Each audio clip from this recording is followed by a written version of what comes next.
The desperate signal. The Deep Space Monitoring Station orbiting Pluto had been humanity's ear to the cosmos for over 50 years. Its massive arrays of sensors and receivers constantly swept the galaxy, listening for any sign that Earth was not alone in the universe. On a cold Tuesday morning in 2387, that patience finally paid off. Lieutenant Commander Jake Morrison had pulled the night shift again, monitoring the endless streams of cosmic radiation and stellar noise that filled the void between stars. The coffee had gone cold hours ago, and his eyes burned from staring at data screens that showed nothing but the usual patterns of pulsars and distant quasars. Then, at 3:47 hours, everything changed. The signal cut through the background noise like a knife through silk. It was artificial, structured, and unmistakably intelligent. Morrison's hands flew across his console, isolating the transmission and running it through every analysis program the station possessed. His heart raced as the computer confirmed what his instincts already knew. This was it. First contact. Within minutes, Morrison had relayed the signal to Earth Command on Luna. The message reached Admiral Sarah Chen aboard the UES Prometheus, just as her ship completed its patrol of the outer solar system. Chen was a veteran of 30 years in space, a tough woman who had earned her rank fighting pirates in the asteroid belt and leading rescue missions to failed colonies. She had always believed humanity would eventually find other intelligent life, but she had never expected it to sound so desperate. Dr. Marcus Webb, the Prometheus's chief xenobiologist, worked frantically in his laboratory to decode the alien transmission. Webb was a tall, thin man with prematurely gray hair and eyes that seemed to see patterns where others saw only chaos. He had spent his entire career preparing for this moment, developing translation algorithms and studying every possible form of communication that alien intelligence might use. The breakthrough came after 18 hours of continuous work. Webb burst into the bridge, his clothes wrinkled and his hands shaking with exhaustion and excitement. Admiral Chen looked up from her command chair, noting the wild look in the scientist's eyes. "Admiral," Webb gasped, "I've translated the core message. It's a distress call, but not just any distress call. They're facing extinction." Chen felt a chill run down her spine. "Show me." The main screen flickered to life, displaying Webb's translation matrix alongside the original signal patterns. "The species calls themselves the Kythera," Webb explained. "They're broadcasting from the Vega system, approximately 47 light-years from Earth. The message repeats every 6 hours, and it's been transmitting for at least 3 months." "What does it say?" Chen asked, though part of her already knew the answer would change everything. Webb's voice was barely above a whisper. "To any beings who might hear this across the void, we are the Kythera of the third world of Vega. We are dying. The Devourers have found us, and our peaceful ways cannot stand against their hunger. We do not ask for warriors to fight our battles, only for someone to remember that we existed, that we loved beauty and harmony, and that we tried to touch the stars with gentle hands. If any among the cosmos value life over death, creation over destruction, please remember us." The bridge fell silent. Chen had faced many crises in her career, but nothing had prepared her for this moment. Somewhere among the stars, an entire civilization was crying out in their final hours, and humanity had heard their plea. "How long do they have?" Chen asked. Webb consulted his notes. "Based on the transmission patterns and the deterioration in signal strength, I estimate the Devourers, whatever they are, will reach the Kythera homeworld in approximately 6 weeks." Captain Riley Stone, Chen's tactical officer, stepped forward. Stone was a former asteroid miner who had joined the fleet after pirates destroyed her family's operation.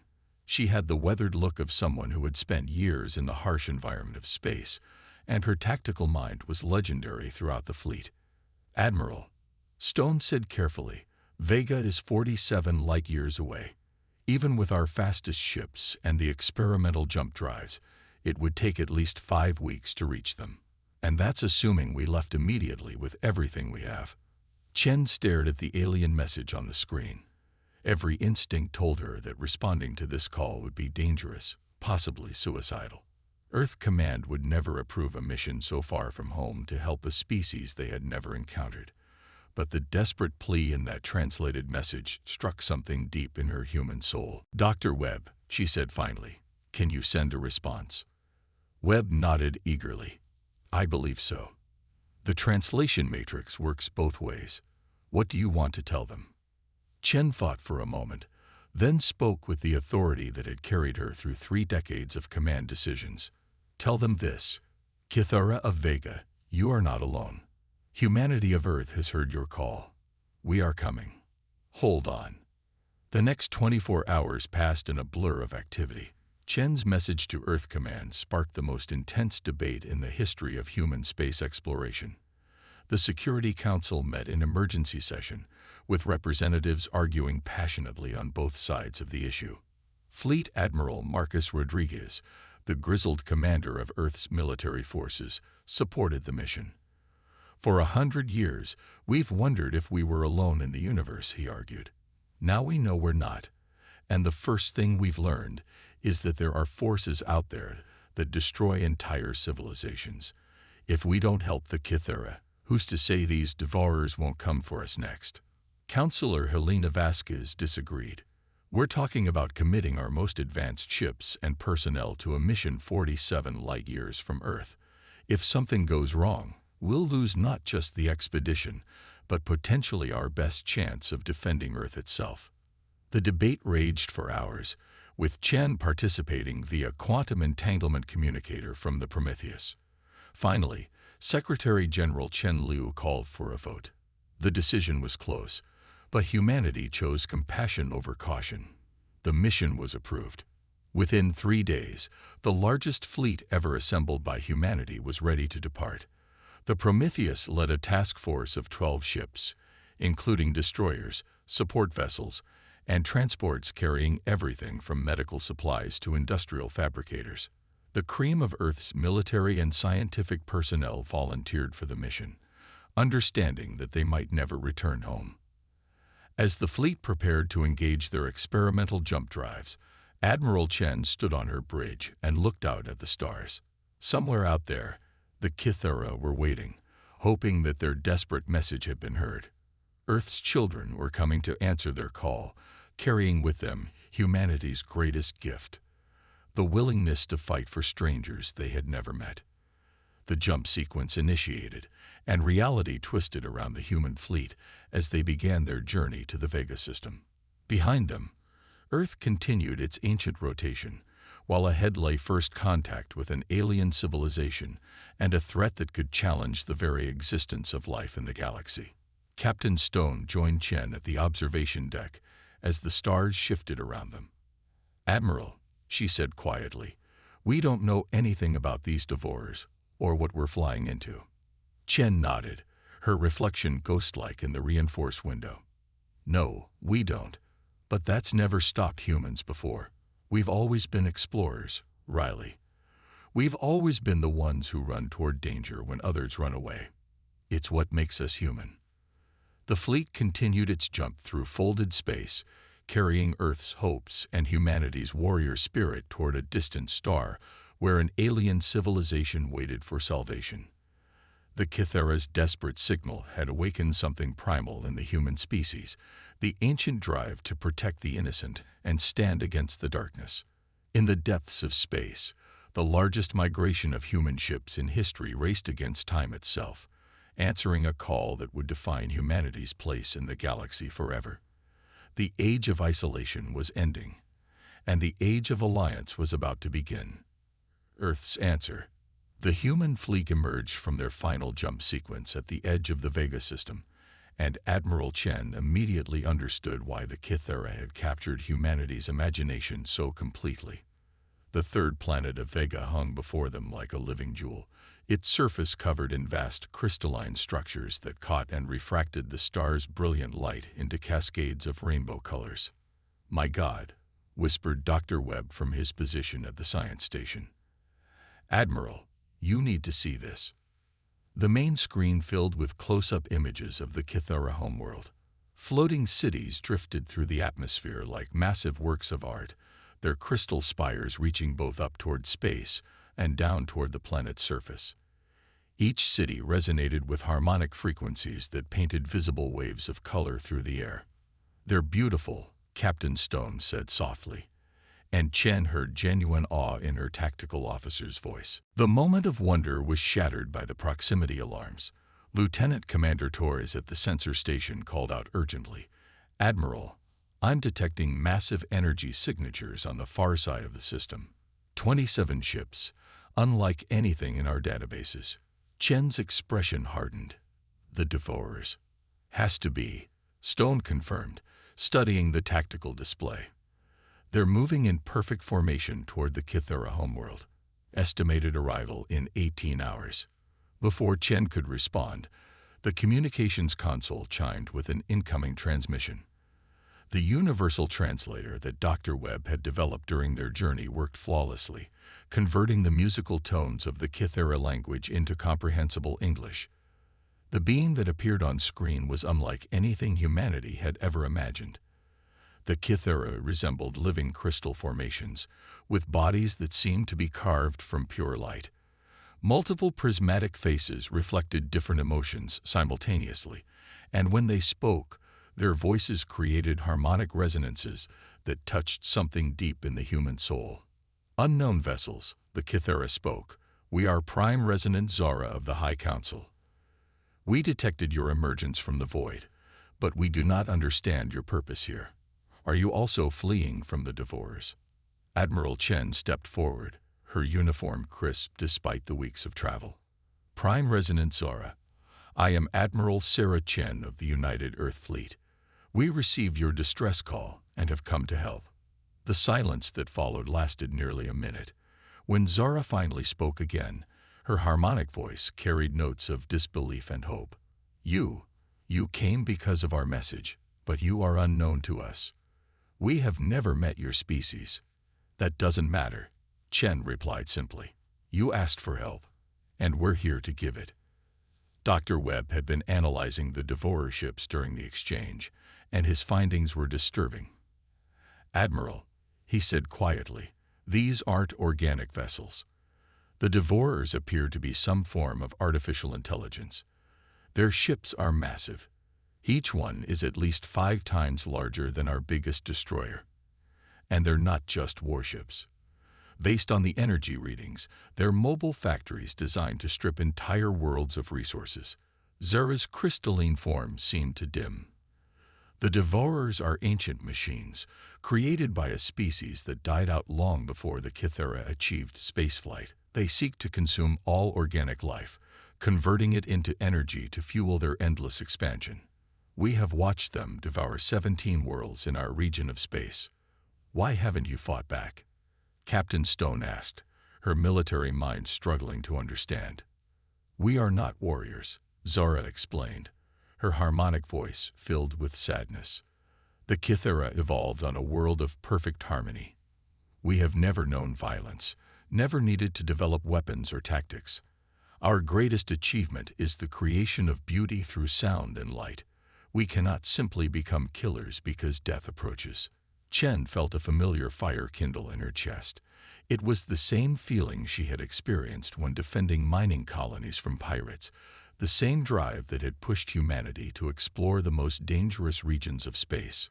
Earth had made humanity into survivors, fighters, and protectors. This was their moment to prove that those qualities could serve something greater than just human interests. "You don't have to become killers," Chen said firmly, "but you can become partners. Dr. Webb, what have you learned about Kythera technology?" Webb's eyes lit up with excitement. "Admiral, their harmonic manipulation technology is beyond anything we've ever conceived. They can focus sound waves with such precision that they can restructure matter at the molecular level. If we could weaponize that technology." "No," Zara said sharply, her crystalline form flickering with distress. "We will not corrupt our life's work for destruction." General Elena Vasquez, commander of the fleet's ground forces, stepped forward. Vasquez was a compact woman with scars on her hands from her early days as a combat engineer. Prime Resonance, we're not asking you to corrupt anything. We're asking you to help us protect life itself. Over the next several hours, an unprecedented collaboration began. The Kythera shared their harmonic technology, while the humans explained tactical principles and combat strategies. Dr. Webb worked directly with Kythera scientists to develop hybrid systems that could channel their peaceful technologies into defensive applications. The breakthrough came when Captain Stone realized that the Kythera's floating cities were essentially massive resonance chambers. If we can synchronize your harmonic systems with our targeting computers, she explained to Zora, we can create focused sound barriers that will disrupt the Devourer ship's systems without actually destroying them. And if that doesn't work? Asked Commander Torres, ever the pragmatist. Stone's grin was fierce. Then we fall back on the human way of doing things. The Devourer fleet arrived exactly when predicted, emerging from the dark between stars like mechanical harbingers of death. Their ships were nightmarish constructions of dark metal and glowing conduits, designed purely for the efficient consumption of worlds. They moved with perfect coordination, their artificial minds calculating the most effective way to harvest the Kythera civilization. Admiral Chen stood on the bridge of the Prometheus, now integrated into the Kythera defense network through Dr. Webb's translation systems. Around her, the crystalline beings worked alongside human crew members, their harmonic voices blending with the sharp reports of military communications. All ships, this is Admiral Chen, she broadcast on all frequencies. Today we stand with our new allies against an enemy that would devour everything we hold dear. Remember, we're not just fighting for the Kythera. We're fighting for the principle that life, in all its forms, deserves to exist. The battle began with the Kythera harmonic assault. Every floating city on the planet synchronized their resonance frequencies, creating a wave of focused sound that rippled through space itself. The lead Devourer ships faltered as their systems were disrupted by harmonic interference they had never encountered before. But the machines adapted quickly, adjusting their frequencies to compensate. Within minutes, they had resumed their approach, their harvest beams beginning to tear at the outer edges of the Kythera atmosphere. Time for Plan B, Captain Stone announced, launching her fighter squadron toward the mechanical fleet. What followed was unlike any battle in human history. Human ships darted between the massive Devourer vessels like angry wasps, using their superior maneuverability to strike at critical systems. Meanwhile, the Kythera cities provided covering fire with focused harmonic bursts that could slice through the enemy's hull plating. The turning point came when Dr. Webb made a crucial discovery. Admiral, he called out over the chaos of battle, the Devourers share a collective consciousness.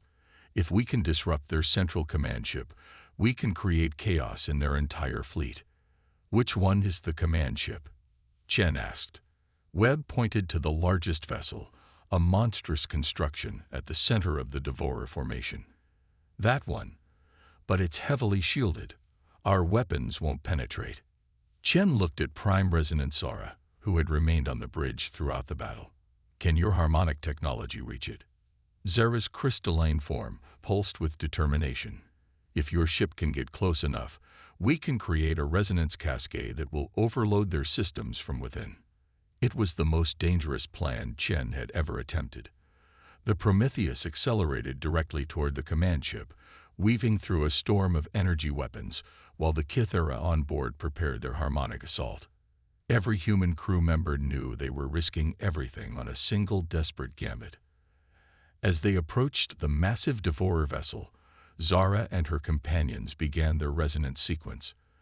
The sound that emerged was unlike anything the humans had ever heard, a pure crystalline note that seemed to reach into the very structure of reality itself. The effect on the Devourer command ship was immediate and catastrophic. The harmonic frequency found the resonance point of the machine's central processing core, creating a feedback loop that spread through its entire consciousness network. One by one, the Devourer ships began to drift aimlessly as their collective intelligence collapsed. The battle was over, but the real victory was just beginning. In the days that followed, humans and Cythera worked together to repair the damage and establish permanent communication networks. The alliance that formed between Earth and the crystal cities of Vega became the foundation for humanity's expansion into the galaxy. Admiral Chen stood in the garden of Prime Resonancesaurus floating city, watching as human engineers and Cythera artists collaborated on new projects that blended technology with beauty.